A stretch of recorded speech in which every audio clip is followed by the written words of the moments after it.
हरे कृष्णा हरे कृष्णा कृष्णा कृष्णा कृष्णा हरे हरे हरे राम हरे राम राम हम हरे हरे हरे हरे कृष्ण कृष्णा हरे हरे कृष्णा कृष्णा हरे राम कृष्णा राम कृष्णा राम हरे हरे हरे हरे राम हरे राम राम हरे राम राम हरे हरे हरे राम राम राम हरे हरे हरे हरे कृष्णा राम कृष्णा हरे हरे राम राम हरे हरे राम राम हरे हरे हरे राम राम परम राम पिते हरे राम राम राम की जय। प्रणाम महाराज। We humbly request Your Holiness kindly enlighten us on shloka number 7.15 today.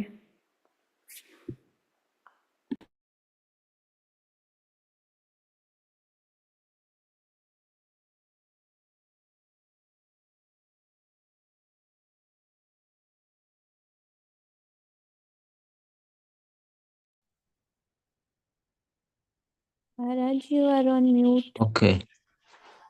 Now it is okay? Okay. आप जितने भी श्रद्धालु और श्रोताएं इस प्रातःकाल के सेशन में उपस्थित है, ऑनलाइन या ऑफलाइन, अब इस सभी महानुभावों के श्री चरण में मेरा सादर प्रणाम स्वीकार करें। वंशा कल्पतरुभ्यश्च कृपा सिंधुभ्यैव च पतितानां पावनेभ्यो वैष्णवेभ्यो नमो नमः।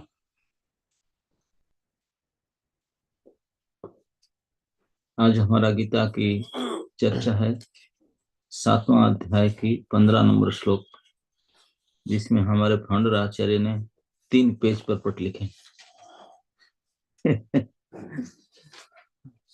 अपना मन भाव को पूरा व्यक्त करती प्रयास करेंगे, देखते हैं अगर आज हो पाएगा नहीं तो कल भी इसको कंटिन्यू करेंगे, पुराना हो। तो भगवान कहते हैं कि मैं बताया था 13 नंबर श्लोक से लेकर 19 नंबर श्लोक तक भगवान ने ये चर्चा की कि जब भगवान कहे कि मैं ही सब कुछ हूँ, सर्व कारण कारण महाकारण मैं ही हूँ, और तो फिर प्रश्न उठा तो आप सब कारण, फिर आपको क्यों नहीं जानते हैं? तो फिर भगवान के शरण में कौन कौन नहीं आते हैं, कैसे नहीं आते हैं? भगवान इस प्रकरण को, कौन आते हैं कौन नहीं आते, इस प्रकरण को श्लोक नंबर 13 से लेकर 19 तक किए।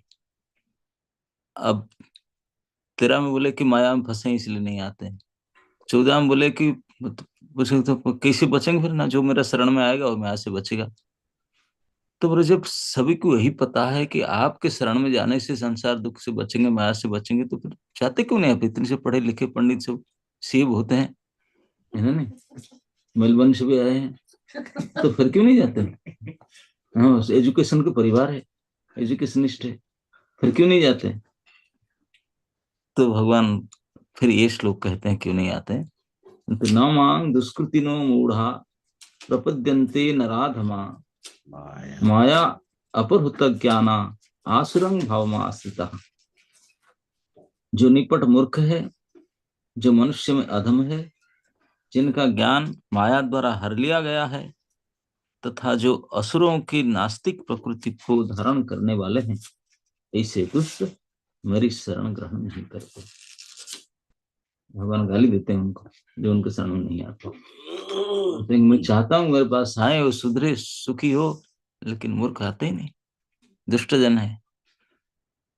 तो बोलते हैं कि 4 प्रकार की दुष्कृति सुकृति, कृति मतलब कृत्य पुण्य कर्म, दुष्कृति मतलब जो पंडित तो है, कृतिवान तो है, लेकिन खराब कृतिवान है, और सुकृति माने अच्छे कृतिवान है। तो बोलते हैं 4 प्रकार के दुष्कृतिवान है। दुष्कृति शब्द का ऐसे अगर सहज अर्थ सुनेंगे, जो पढ़े लिखे तो बहुत है, ज्ञान बहुत है, समझदार बहुत है, लेकिन निरीश्वर है, ईश्वर को मानते नहीं, दूसरे प्रकार में यूज करेंगे। भगवान यही दुष्कृति है, कृति होने पर भी निरीश्वर है, नास्तिक है। तो प्रभुपाद जी ने लिखते हैं कि भगवत गीता में यह कहा गया है कि भगवान के चरण कमल की शरण ग्रहण करने से मनुष्य प्रकृति के कठोर नियम को लांघ सकते हैं।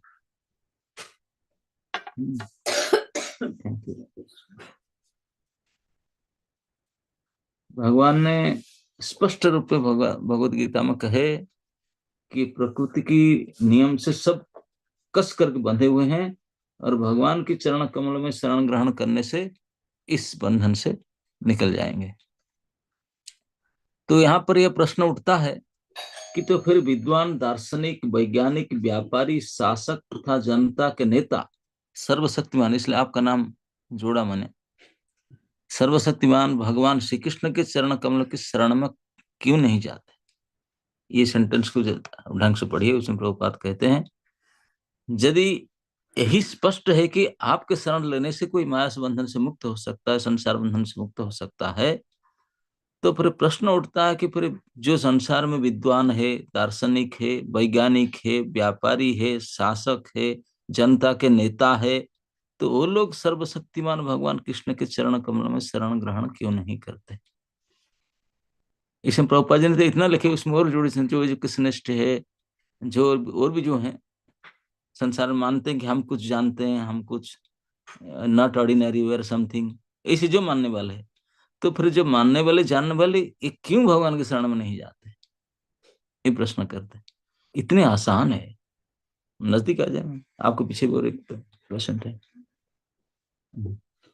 तो क्यों नहीं जाते हैं?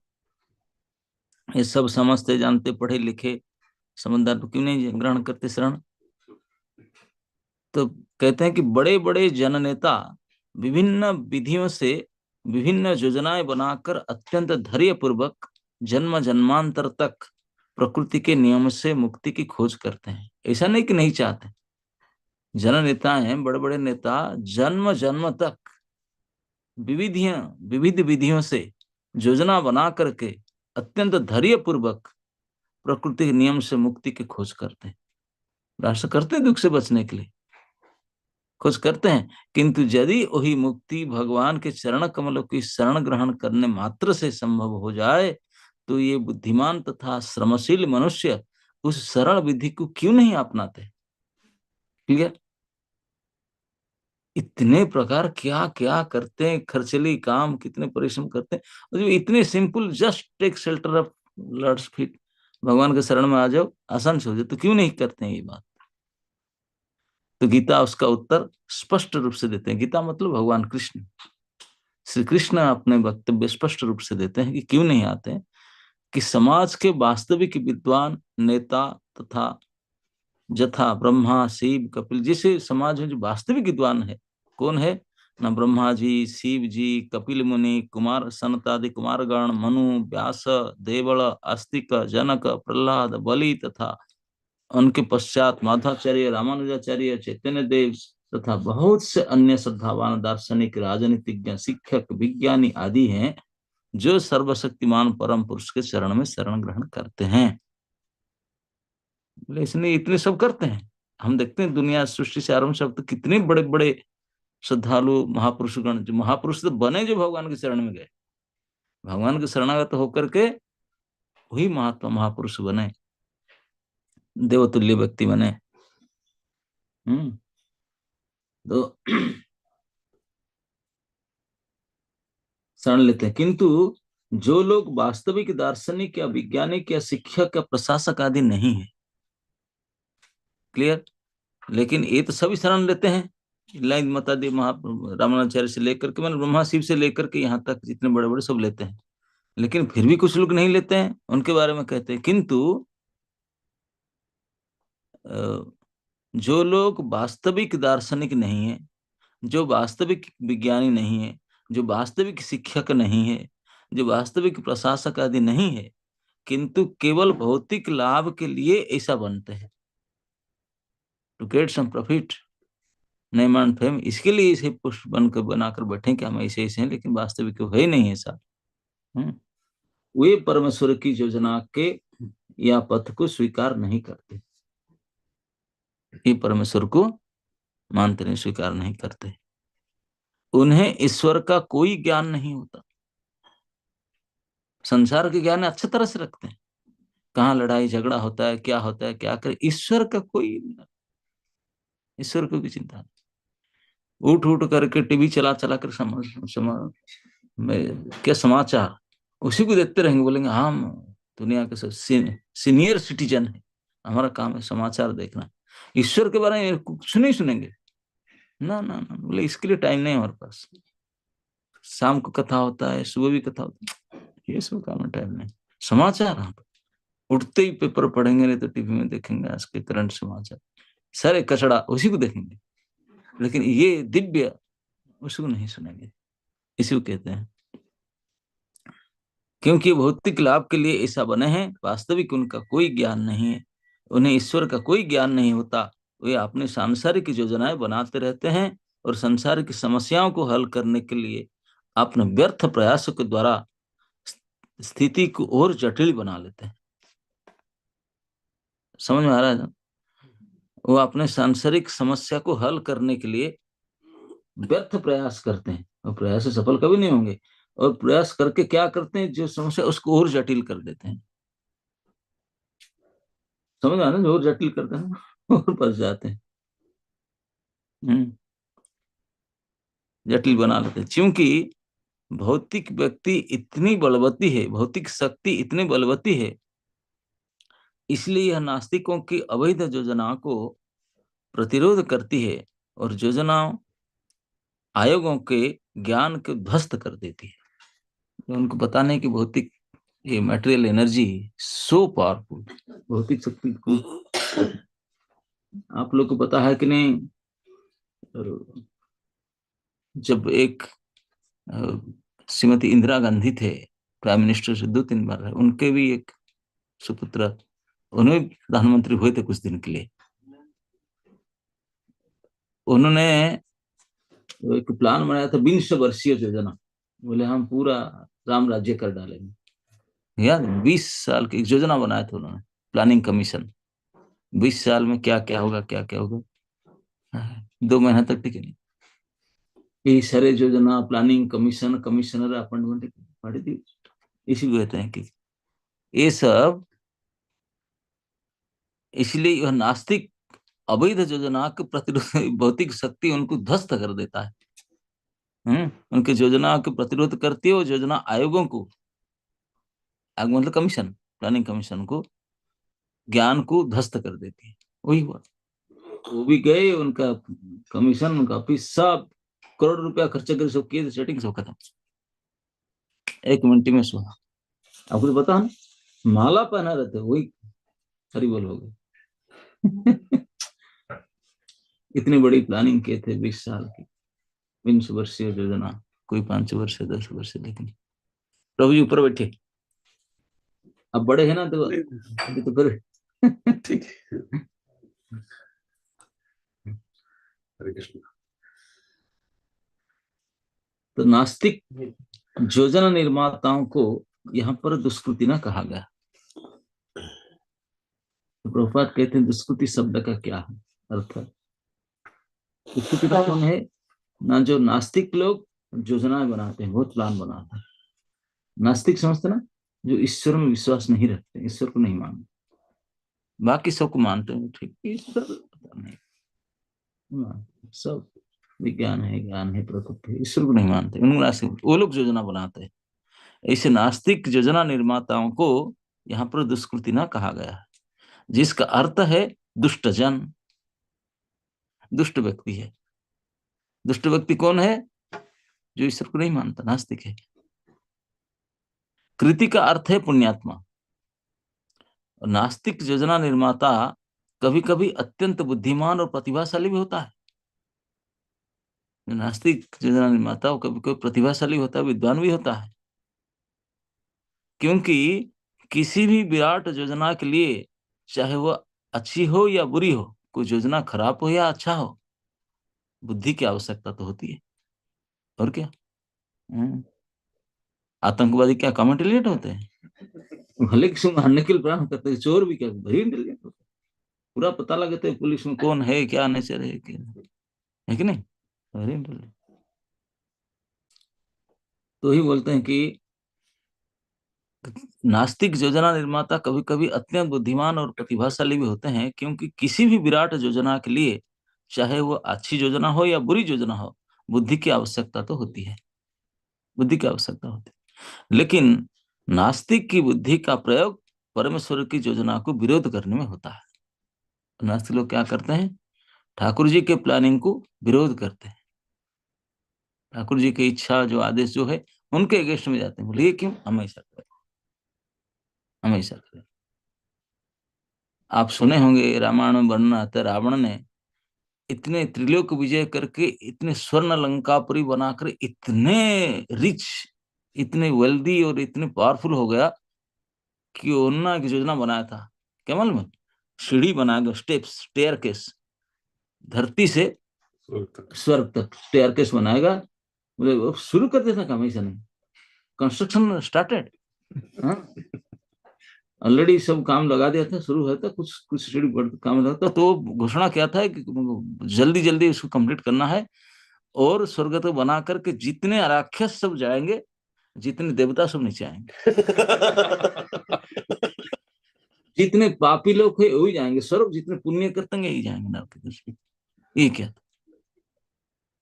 ये मतलब ये जो नीति सब चेंज कर दूंगा, ईश्वर की योजना के विरोध करने वाले अपने बुद्धि लगा कर करते। कम बुद्धि लगा होगा उसमें, इतने इकट्ठा करके भाई स्टेयर के कंस्ट्रक्शन फ्रॉम हियर टू स्वर्ग, कम बात है, गोल्डन। ऐसा नहीं कि कंक्रीट और रोडी मठ मिले, हाँ सुने को पिलर्स भी बनाए होंगे। हाँ और क्या, कमीशन लाके शुरू क्या था काम। बोलते परमेश्वर की योजना के विरोध करने में अपने पूरी ताकत लगाते हैं। इसलिए नास्तिक योजना निर्माता दुष्कृति कहलाते हैं। बोले सब दुष्कृति है, बुद्धि तो बहुत है लेकिन कृति तो है, लेकिन दुष्कृति है, खराब कृति है, सब खराब बुद्धि है, खराब काम में लगाते हैं, जिससे यह सूचित होता है कि उसकी बुद्धि तथा प्रयास उल्टी दिशा की ओर चलता है। उनका बुद्धि सही दिशा में काम नहीं करता, उल्टी दिशा की ओर चलता है, ये दुष्कृति न होता है। गीता में यह स्पष्ट कहा गया है कि भौतिक शक्ति परमेश्वर के पूर्ण निर्देशन में कार्य करती है। भगवान शुक्र जो ये काम कैसे होता है ना, ये तो नेचर होता है। नेचर तेरा बाप का है क्या? नेचर जिसका है वो कहता है मया दक्षिण प्रकृति सुयते सचराचरम। भगवान छाती में हाथ ठोक कर बोलते हैं, अभी तक सृष्टि से जब से बना अभी तक कोई एक व्यक्ति उनको चैलेंज नहीं कर पाया कि आप क्यों ऐसा बोलते हैं, क्योंकि उनका है, he is the controller of the nature. बोलते हैं मेरे अध्यक्षता में प्रकृति पूरे चराचर विश्व में काम करता है। और किसी का होता है कोई कंपनी में कोई बोलता है ऐसा? नो, है नहीं। तो इसलिए भगवान स्पष्ट गीता में ये कहते हैं कि भौतिक शक्ति परमेश्वर के पूर्ण निर्देशन में काम करती है, उनके निर्देशन में काम करती है। उसका कोई स्वतंत्र प्रभुत्व नहीं है, प्रकृति का अपना इंडिपेंडेंस नहीं है, no, fully dependent on lord, उनका स्वतंत्रता नहीं है। जिस प्रकार छाया पदार्थ का अनुसरण करती है, मैं कल बता रहा था ना, प्रकृति होता है दुर्गा देवी, दुर्गा जी। ब्रह्मा जी कहते हैं छायैव यस्य भुवनानि बिभर्ति दुर्गा। जो दुर्गा की शक्ति क्या है ना, सृष्टि स्थिति प्रलय साधन शक्ति रेखा, सृष्टि करना, प्रलय करना, मेंटेन स्थिति करना, इतनी शक्तिशाली जो माँ दुर्गा जी है, ये भगवान की छाया है। भगवान काया है तो छाया, उनकी इच्छानुरूप जस्य चेष्टते साम गोविंदमादि पुरुषम तमहं। उनकी इच्छा के अनुसार ही पूरी चेष्टा करता है। दुर्गा की अपॉइंटमेंट इसके लिए है, as per the desire of the lord ceases working.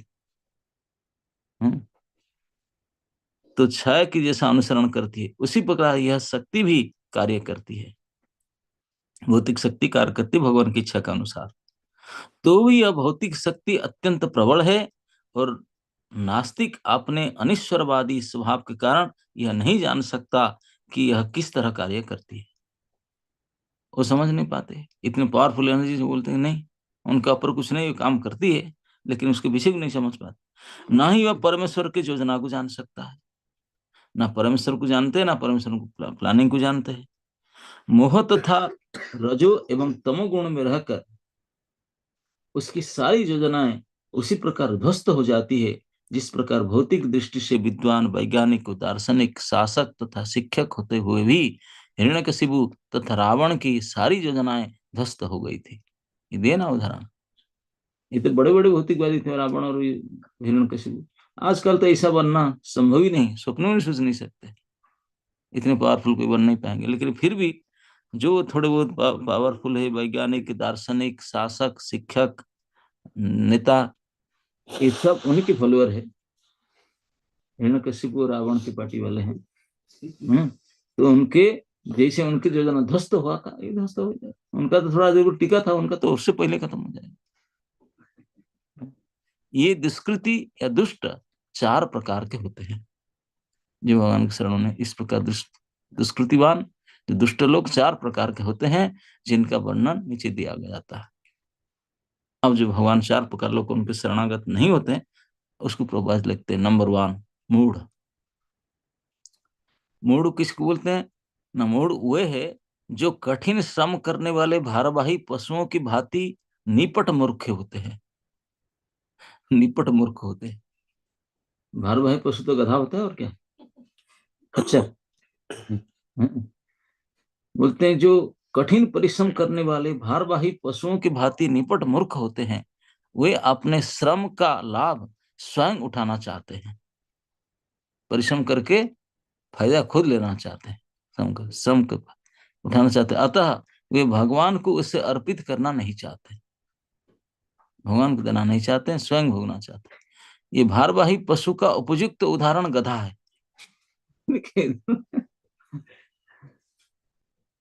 इस पशु से उसका स्वामी अत्यधिक कार्य लेता। गधा का जो ओनर होता है पूरा सुबह शाम तक काम कराता है। इवन उनको तो गधा तो शान टन नहीं करता ना, सुबह उठता है काम में लगता है। हाँ, उसका जो स्वामी है गधा का, उसको अत्यधिक कार्य लेता है उनसे। और गधा यह नहीं जानता कि हर निशी दिन रात किसके लिए इतना काम करता है। वह घास से पेट भरकर संतुष्ट रहता है, उनको पता भी नहीं इतने काम करता है, घास खाकर चुप रहता है, संतुष्ट रहता है। और अपने स्वामी के मार खाने के भय से केवल कुछ घंटे सोता है, ज्यादा सो नहीं। मार के भय से सुबह जल्दी उठा कर ईंट लेकर जाना है, कंस्ट्रक्शन साइट में है नहीं।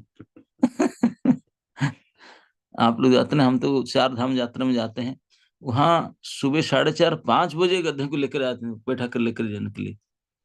जो चढ़ नहीं सकता ना, घोड़ा खच्चर में बैठ कर जाते हैं, चढ़ करके 4:30-4 बजे ले आते हैं, और दिन भर चलाते हैं अप डाउन। चढ़कर जाओ, चढ़कर जो जमुनोत्री साइड से जाते हैं ना, तो दिन रात कितने काम करता है।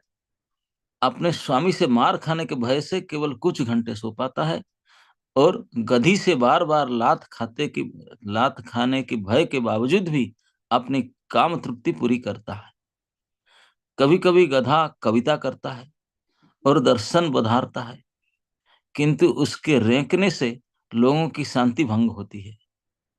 ऐसे ही दशा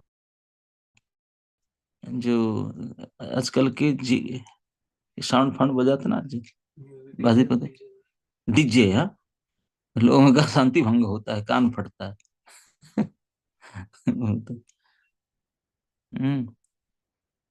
ऐसे ही दशा उन सकाम कर्मियों का ही है जो यह नहीं जानते कि किसके लिए कर्म करते हैं। वे यह नहीं जानते कि कर्म का लक्ष्य यज्ञ के लिए होना चाहिए। यज्ञाणां कर्मणां नेत्र लोकोयम कर्म बंधना। जो कर्म यज्ञ के लिए नहीं करते वो कर्म बंधन से फंसेंगे। ध्यान दीजिए, यज्ञ मतलब स्वाहा स्वाहा नहीं है, इसको यज्ञ नहीं कहते हैं। यज्ञ मतलब कोई भी कार्य, anything if it is pleasing to the supreme lord. यज्ञ भाई विष्णु, विष्णु की प्रसन्नता के लिए कुछ भी कार्य किया जाए। ये आप बैठकर पढ़ रहे हैं, भगवान प्रसन्न, ये यज्ञ है, ज्ञान यज्ञ।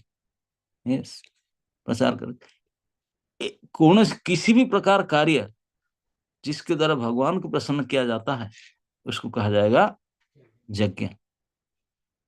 यस, और लोक कल्याण निस्वार्थ भाव से किया जाए तो यही तो गड़बड़ है जी।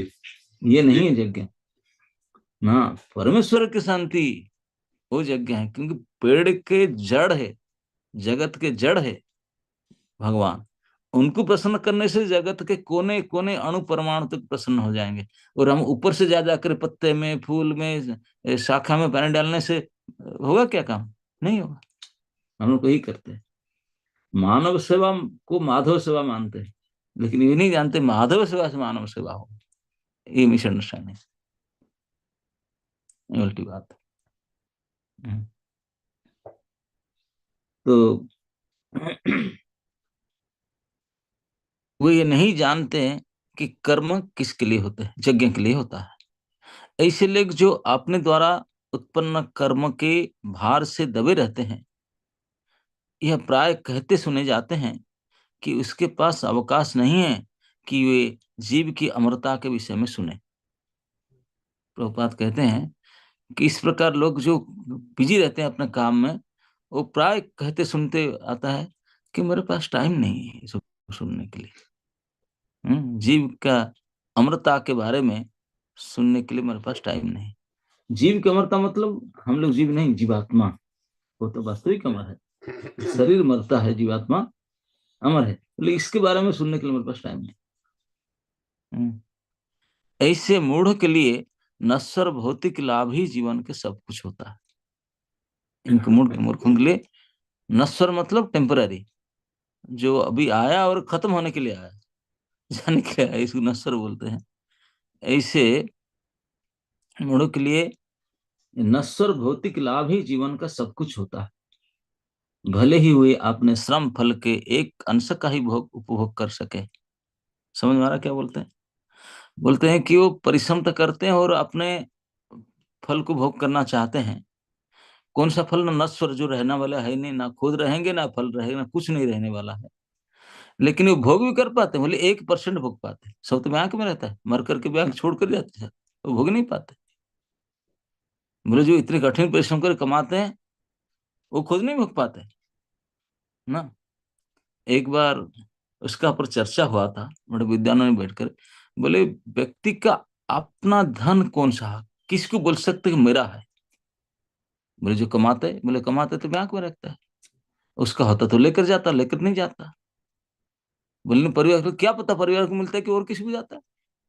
और तो सर्टिफिकेट फर्टिफिकेट फिर नहीं देखा पाएगा तो गवर्नमेंट खा ले जाएगा उसको, किसी को नहीं देगा। अगर किसी को देगा और लेकर क्या करेगा उसको कोई पता नहीं, उनका तो नहीं, वो बेचारा कमाया था। बोले ये उनका धन नहीं है, जिनको परिश्रम करके रोजगार करता है वो उनका नहीं है। वो भले को मानता है कि मेरे नाम से अकाउंट से जमा है, लेकिन उनका नहीं है, क्योंकि उसको यूज नहीं करता, खर्चा नहीं करता, भोग नहीं कर पाता, तो उनका कैसे हुआ? उनका नहीं है। जो भोग करेगा वही होगा, उनका होगा।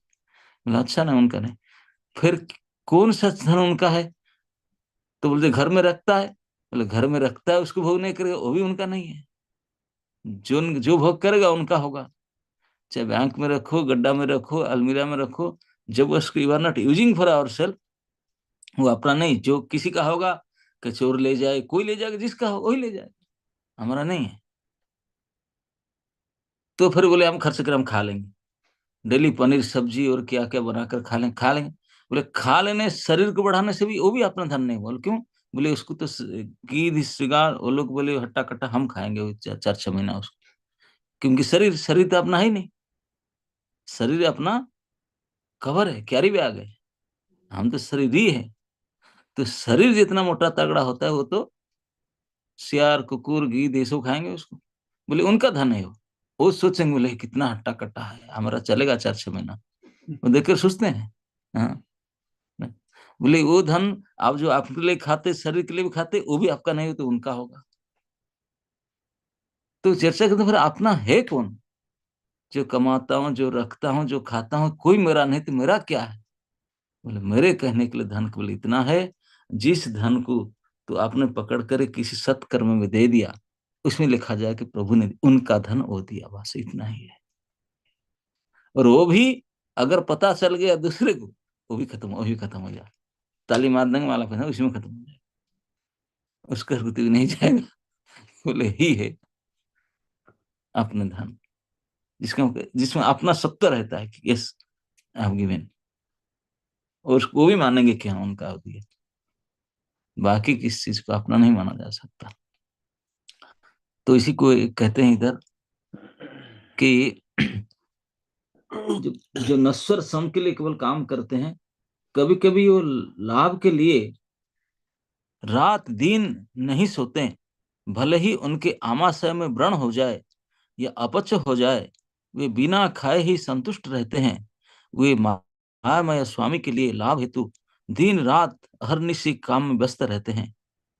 अपने असली स्वामी से अनभिज्ञ रहकर वे मूर्ख कर्मी माया की सेवा में व्यर्थ ही अपना समय गवाते हैं। असली स्वामी भगवान को जानते नहीं, और इससे मायामय मतलब जो मटेरियल जो लीडर उनके लिए काम करते हैं, व्यर्थ ही अपना समय गवाते हैं। दुर्भाग्य तो यह है कि वे कभी कभी स्वामियों के परम स्वामी के शरण नहीं जाते। बोले ही सबसे बड़े दुर्भाग्य, जो असली स्वामी के स्वामी परम स्वामी उनके शरण में कभी नहीं जाते, ना ही वह सही व्यक्ति से उसके विषय में सुनते हैं।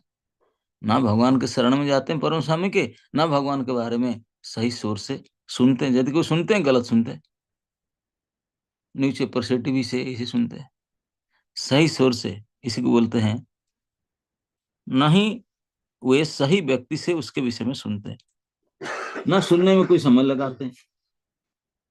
जो शुकर विष्ठा खाता है वह चीनी तथा घी से बनी मिठाई को परवाह नहीं करता है कि नहीं? उसको लड्डू दे बेसन के वो खाएगा नहीं। इसी प्रकार मूर्ख कर्मी इस नश्वर जगत की इंद्रिय सुख को देने वाले समाचारों को निरंतर सुनता रहता है। देखा ना इधर प्रभुपाद जी ने कंसिडर करते हैं भौतिक सुख ये समाचार है, भौतिक प्राप्ति जस्ट लाइक स्टूल, सुअर उसको लेता है। उसको भगवान की दिव्य संदेश चीनी और घी से बनाया हुआ लड्डू उनको पसंद नहीं, उसको पसंद नहीं। बोले ये क्या, ये सुना इंटरेस्ट लेके बैठे उसको प्रार्थना करके इस इंद्रिय को सुख देने वाले समाचार पत्र और समाचार को निरंतर सुनता रहता।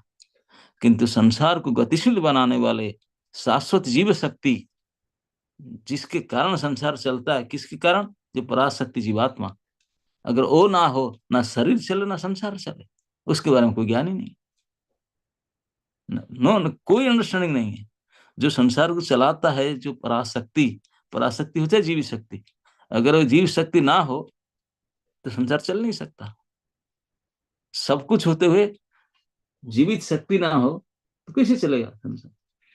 इसी को बोलते हैं संसार की गतिशील बनाने वाले शाश्वत जीव शक्ति व प्राण के विषय में सुनने के लिए उनके पास समय नहीं है। इस प्रकार लोगों को किस कोटि में रखा गया? मूढ़। ये है मूढ़। अभी आप टोटल करके देख लीजिए कौन सा कैटेगरी हम आएंगे। ये पहला कैटेगरी, इसमें भगवान ने 4 प्रकार दुष्कृति मतलब पापियों के नाम कहे। ये पहले ग्रेड दर्जा के पापी है, पहले दर्जा के पापी है जो मूढ़ अभी चर्चा के। अभी उनसे अपर ग्रेड के पापी, उनसे थोड़ा हाई ग्रेड के पापी जो होंगे उनके नाम आया। दूसरे प्रकार के जो दुष्कृति उनको नराधम कहते हैं। ये मूढ़ से और अपग्रेड पापी है, 1 नंबर ऊपर में पाप में दूसरे प्रकार के तो टाइम हो चुका है एक्चुअली, उसको कल चर्चा करेंगे। Okay Hare Krishna Maharaj ji, thank you so much Maharaj ji. Maharaj ji ने आज हमें बताया कि भगवान की शरण में अगर जाने और माया से बचने के लिए तो बहुत आसान है, सिर्फ उनकी माया से बचने के लिए सिर्फ भगवान की शरण में जाने की ज़रूरत है।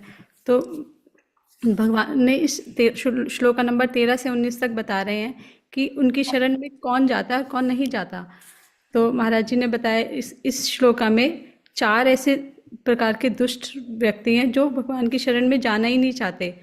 तो उसमें से फर्स्ट का आज महाराज जी ने बताया मूढ़, जो कि गधे के समान होते हैं और सिर्फ अपनी इंद्रिय तृप्ति और बस भौतिक कार्यों को करने के लिए बस उसी के सामने लगे रहते हैं। बस पूरा दिन रात सिर्फ उन भौतिक कार्यों के लिए ही सब कुछ सोचते हैं, करते हैं कि उनको कैसे पूरा किया जाए, चाहे उनको खाना मिले ना मिले, खाना खाएं ना खाएं, बस उनको वही उसी कार्यों में अपने आप को लगा के रखते हैं।